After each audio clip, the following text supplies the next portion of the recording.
Olá pessoal, meu nome é Paulo Silvestre, sou consultor de mídia, cultura e transformação digital e hoje tenho aqui uma conversa muito especial com a Sandra Vaz, a Sandra que é presidente da Red Hat Brasil, que vai nos atualizar um pouco sobre o que aconteceu no Red Hat Summit Connect São Paulo, que foi nessa terça.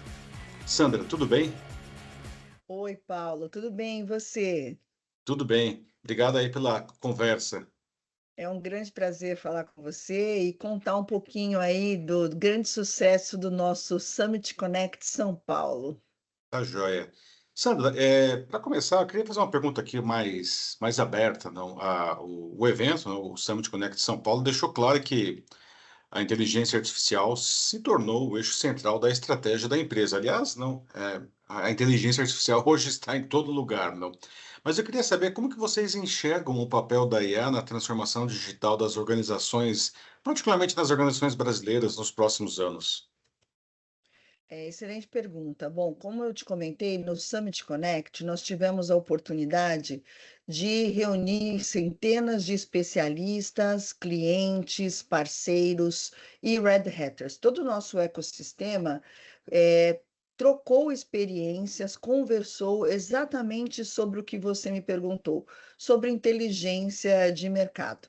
Nunca foi tão bom ser open source.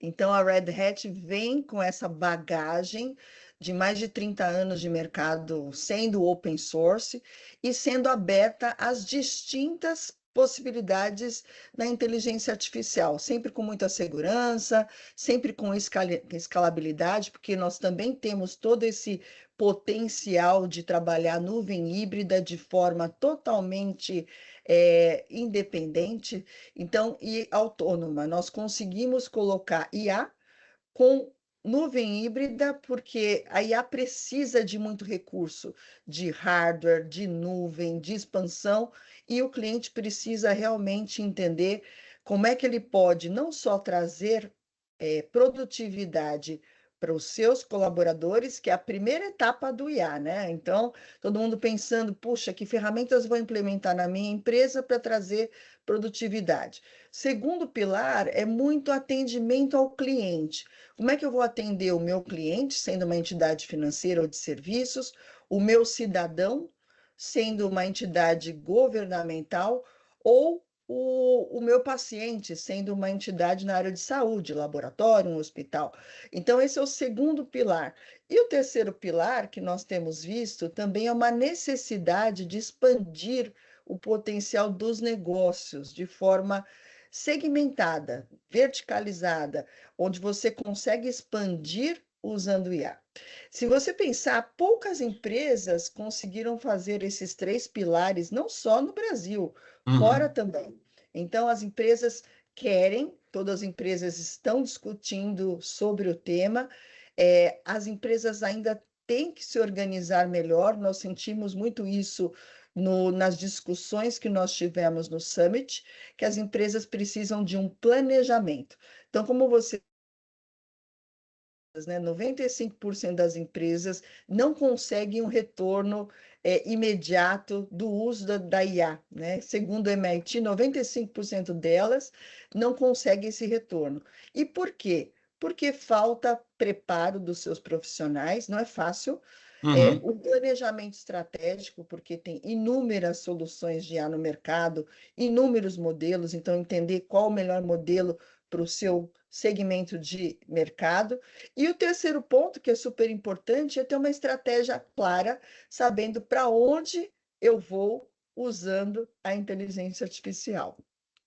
Agora, Sandra, você falou uma coisa aí que já até antecipa uma outra pergunta, que é a questão justamente do open source. Não? A Red Hat, ela nasceu com o open source, não? Ela praticamente se confunde com o próprio conceito da open source. Eu queria saber do ponto de vista da IA, a IA aberta, porque a maior parte das soluções que nós temos no mercado, na verdade, são soluções proprietárias fechadas, não? Que falham em alguns aspectos muito desejados, como transparência, explicabilidade, rastreabilidade.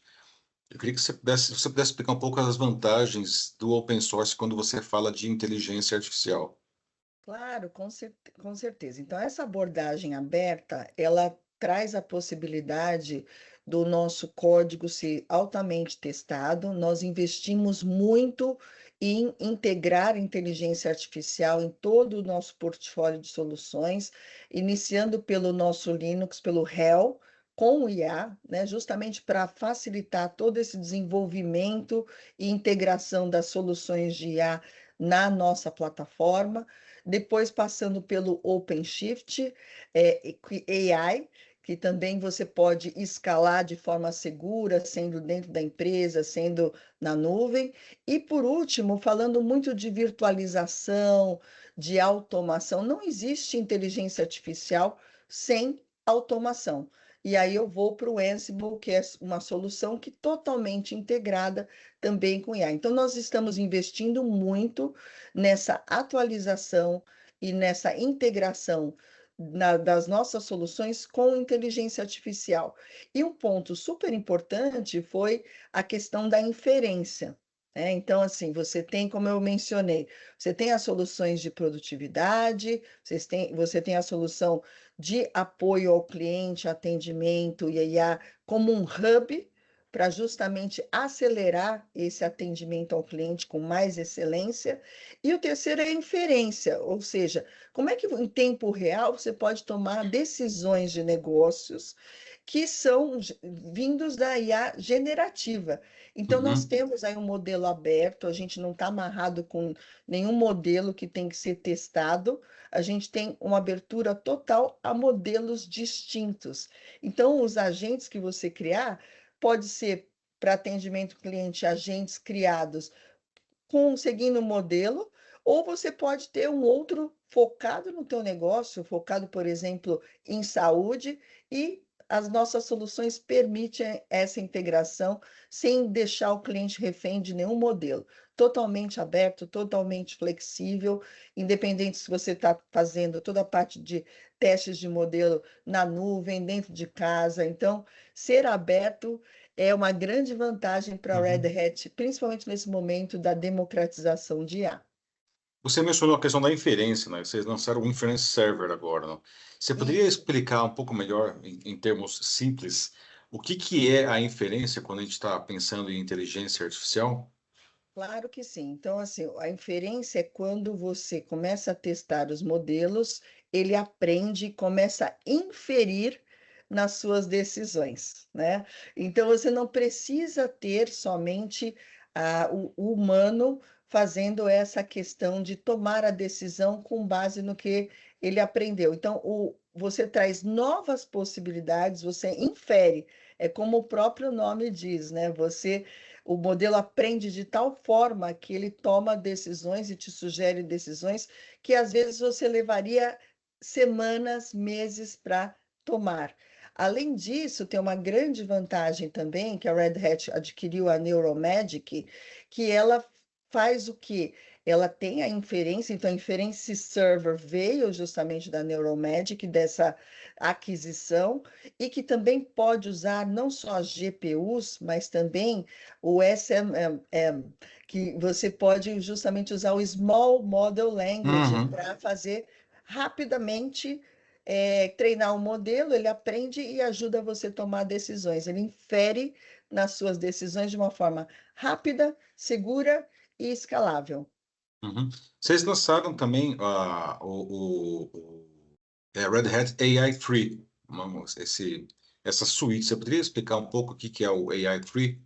Sim, sem dúvida. Na verdade, a gente está fazendo uma série de eh, POCs, né, de Proof of Concepts com os nossos clientes, então maiores, então grandes clientes estão trabalhando conosco, vários já têm até implementações de modelos que já funcionam, que já trouxeram retorno do investimento. Então, por exemplo, tem uma entidade governamental que tinha que criar uma comunicação para os seus profissionais, para o mercado, que ela levava dias, né? Então, ela agora leva 5 minutos para criar essa comunicação, fecha essa comunicação um dia antes dela ser publicada. Então, assim, você tem uma velocidade muito grande nessas POCs a gente consegue criar modelos que dão certo. O AI Free é justamente essa democratização. A gente está abrindo isso para o mercado para poder fazer o quê? Uma degustação das nossas soluções, justamente para entender todo esse investimento da Red Hat no seu portfólio. Então, a gente está começando a levar isso mais amplamente para o mercado. Uhum. Agora, eu queria falar uma questão de um conceito que também é bastante central agora, que é a IA agêntica, os agentes autônomos, né? Sandra, como que você vê a maturidade da tecnologia, né? Quanto que existe aí de hype, quanto que existe de alguma coisa já madura efetivamente, né? E como que está a maturidade também das empresas nessa adoção? Olha, eu acho que está bem incipiente, Paulo. Então, assim, os agentes, eles são criados principalmente hoje em dia para uso interno. Ah, eu quero criar um agente que pesquise todas as informações da Red Hat no mercado. Ok, isso é tranquilo. Você vai lá, busca todo dia de manhã, você recebe as informações da Red Hat globalmente falando. Então, você criou um agente que faz esse trabalho para você. E ele vai te perguntando, vai inferindo também, né? Olha, você quer também da tua concorrência? Você quer também? Então, ele vai te expandindo, né? Então, ele vai te apoiar na produtividade. No dia a dia, no negócio da empresa, ainda não está tão maduro. Por quê? Porque você precisa ter uma base de informações muito sólida, lapidada, internamente, fora, para poder deixar esses agentes totalmente independentes. Que você pode ter ainda temas que podem ser legais. Se o agente trouxer uma informação para o seu cliente que não é correta, você tem ainda que trabalhar isso internamente nas empresas, a questão da segurança, da veracidade dessa informação. Então, nós ainda estamos engatinhando, apesar de nós já termos aí várias empresas testando vários modelos. O modelo que eu acho muito bacana, que liga e eu sou fã disso, ligar a inteligência artificial com o lado social, né, com a sociedade.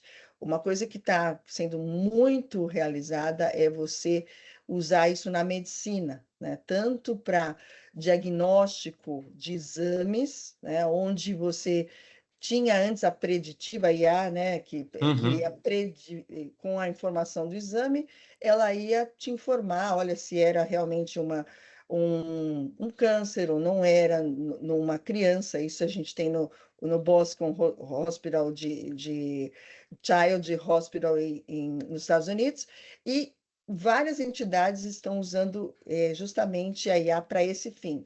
Agora, o que está acontecendo?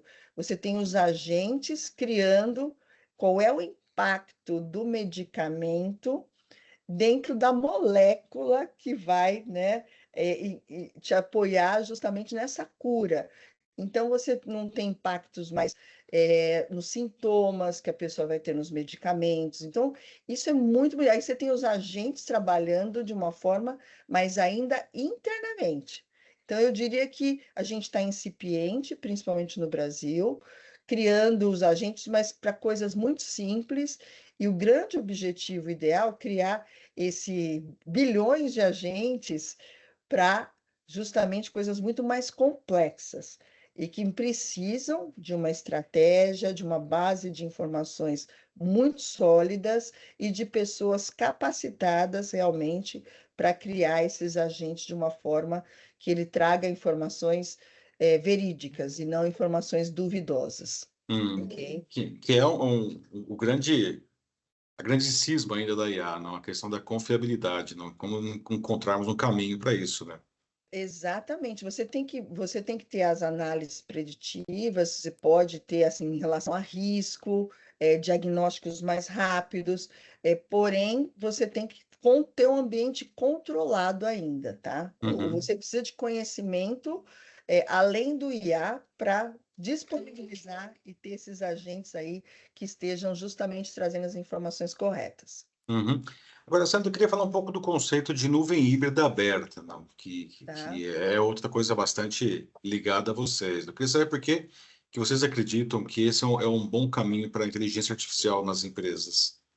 Ah, com certeza, né? Quando você trabalha com IA, você precisa de muitos recursos também para treinar os modelos, para testá-los, para que eles possam justamente chegar à exaustão, né? Você ter certeza que vai funcionar. Então, você precisa de muito recurso de hardware, de processamento, e a nuvem, hoje, ela te permite fazer isso, porque você pode estar testando o modelo, você precisa ela faz isso on demand.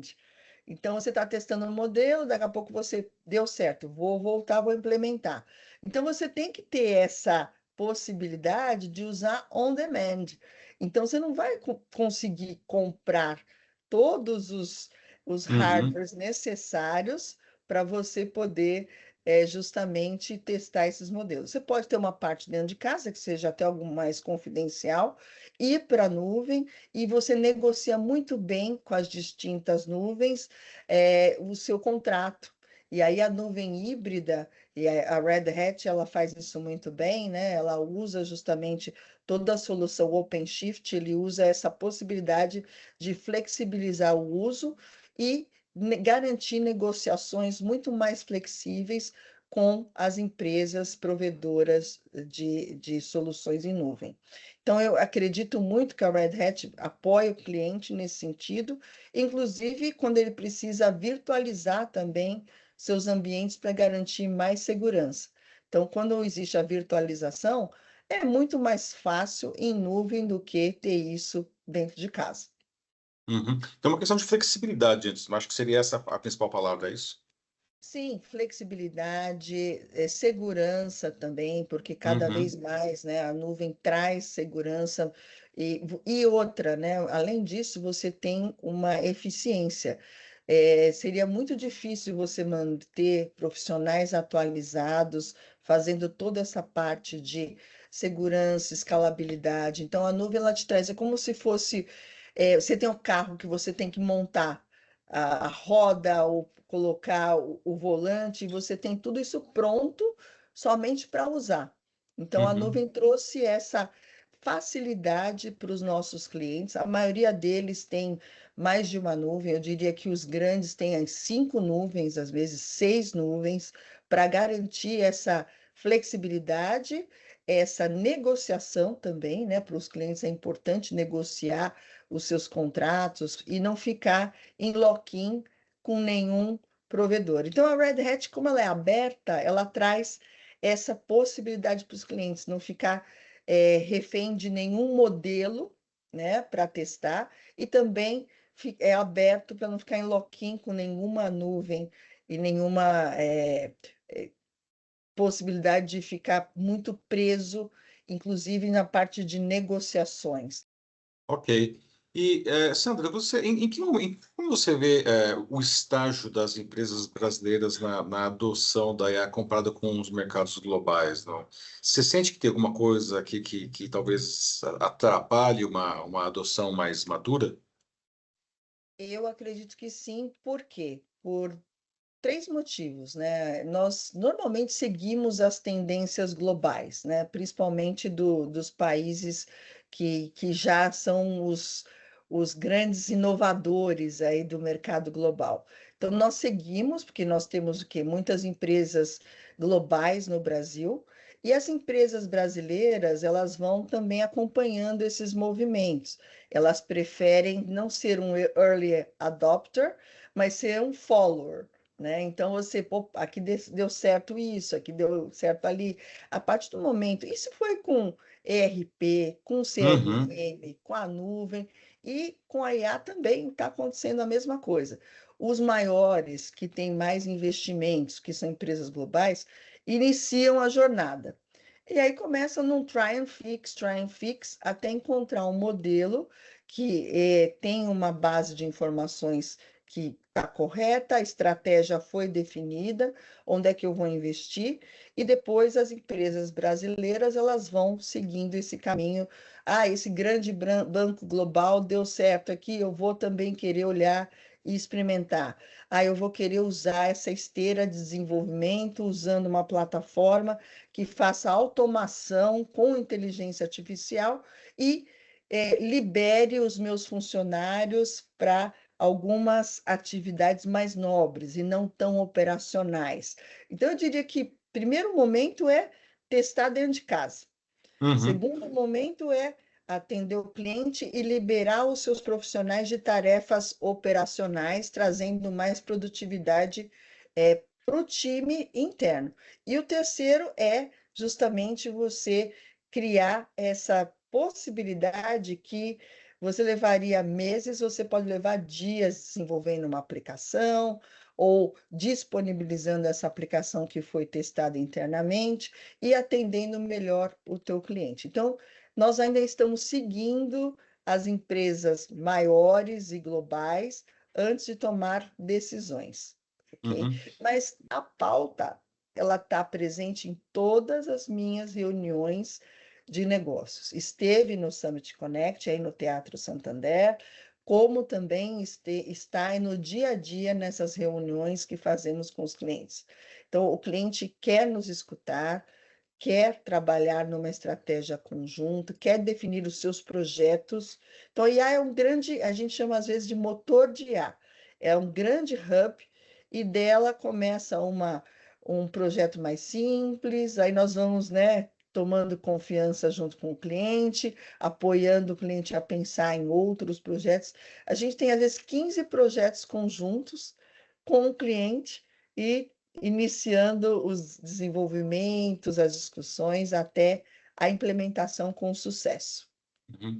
Bom, eu acho que vai ficando claro, não, o mercado está amadurecendo, é uma tecnologia muito nova, muito disruptiva, não nada mais será como era antes realmente. E existe esse tempo de maturação. Agora, eu queria que se você poderia compartilhar casos, não casos específicos, mas assim, algum lugar em que as empresas estão adotando a inteligência artificial e, pelo menos por enquanto, talvez até por essa incipiência da tecnologia, as empresas percebem que o problema não foi resolvido, pelo menos como esperado, é, que existe alguma espécie de decepção. Como que você vê isso? É, bom, eu vejo que é um custo muito alto, né, para as empresas. Não é simples. As empresas já tinham a sua agenda de tecnologia e aí elas puseram mais um elemento, que é um elemento novo, na agenda. Com isso, ela precisa, como eu te falei, criar uma estratégia. Então, eu tenho que automatizar tudo que eu vou implementar de novidades e tiro a carga do meu time e ponho para a tecnologia cuidar disso. Isso tem dado muito certo. Então, essa parte interna com as entidades financeiras, também com a parte de governo, a gente tem visto que funciona muito bem.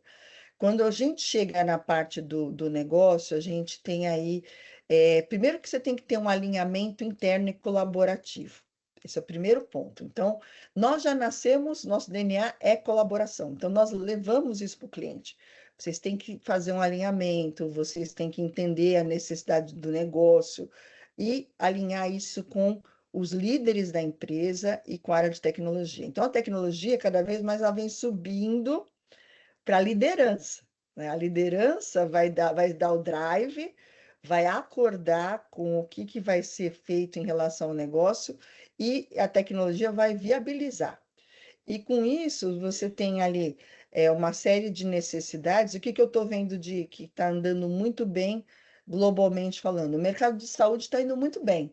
Nós percebemos isso, porque era um mercado que talvez tivesse assim muitas oportunidades que não tinham sido exploradas adequadamente. Então, ele está indo muito bem. O mercado financeiro, ele ainda depende muito de desenvolvimento interno, né? Porque tem muita informação confidencial, tem a questão da segurança. Então, ele está mais na automação com IA do que ainda gerando, mudando a complexidade dos negócios para entender que tomar decisão você tem. Então, eu estou vendo muito assim, o governo também trabalhando, mas muito no atendimento ao cidadão, que é o que a gente está apoiando. Então, isso não só no Brasil, tá? Fora também. Outra coisa interessante que eu achei bacana também. Lembra do tal retrato falado? Uhum. Então, era tudo muito manual. Hoje em dia, você em segundos você encontra, né, um retrato de uma pessoa que foi, que cometeu um crime. Isso tudo a gente tem até apoiado aqui também no Brasil. Então, tem coisas que são mais simples que já estão funcionando. As mais complexas, eu diria que é a terceira onda. A gente está na segunda, que é Uhum. fazer com que o cliente seja bem atendido, o paciente, etc. A gente não chegou ainda na terceira onda com os agentes tomando a decisão, inferindo como nós gostaríamos que acontecesse. Então, tem um caminho, uma jornada para chegar ainda aí, Paulo. Uhum. Você arriscaria dizer quando que a gente chega lá? Olha, eu diria que esse ano foi um ano muito bom para a gente conseguir verificar o retorno do investimento interno nas organizações, atendendo o colaborador. Acho que essa etapa já está caminhando bem. A segunda ainda tem um espaço, ainda eu acredito que o ano que vem ainda é para depurar isso, porque a partir das grandes organizações começam a investir e dá certo, você começa a ter as médias, né, também adotando o IA.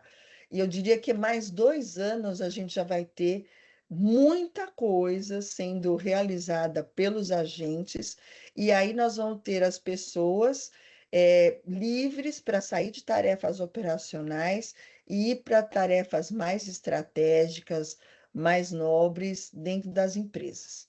Então, Uhum. eu vejo essa jornada. E aí a gente precisará muito, que é o que está sendo muito discutido também, da computação quântica.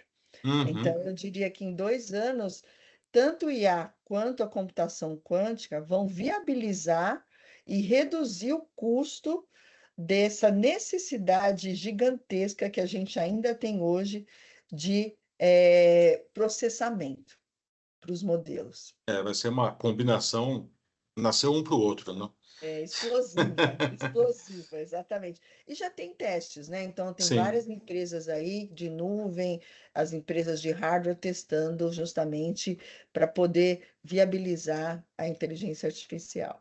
ok.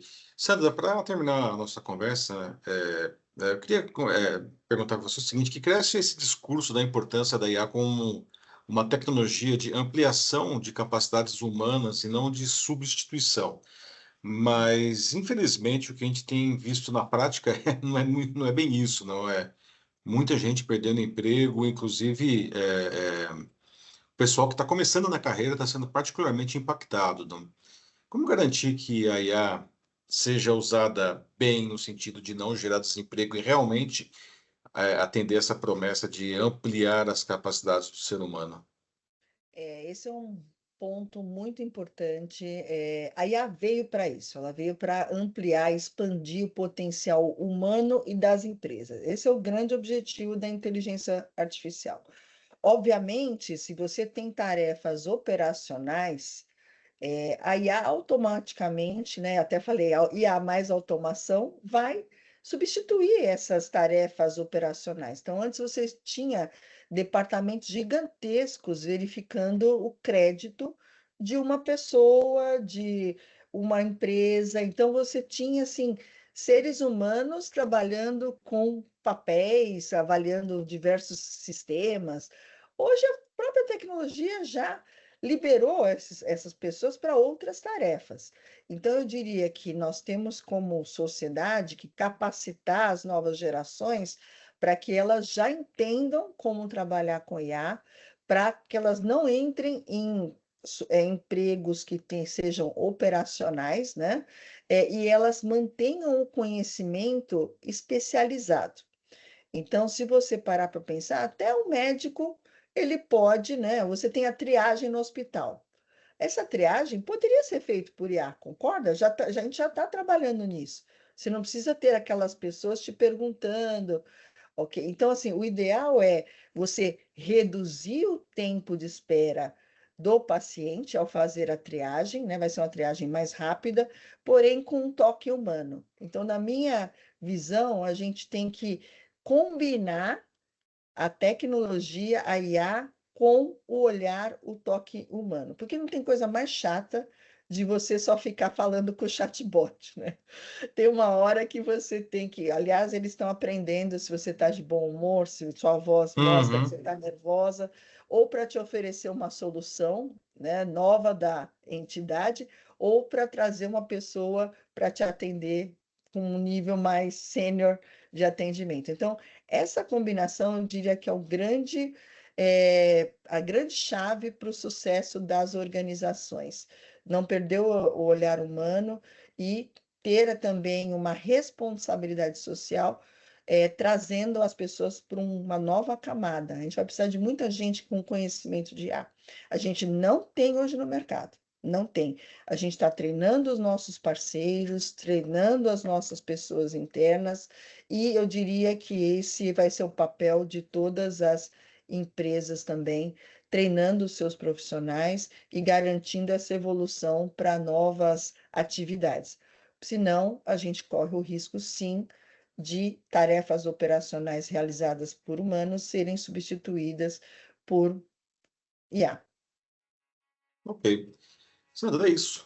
Muito obrigado pela conversa. Obrigada, foi um prazer, como sempre, Paulo, e conte conosco, Tá sempre que joia. precisar. Ok, obrigado. Obrigada, até Tchau, mais, tchau, tchau. tchau.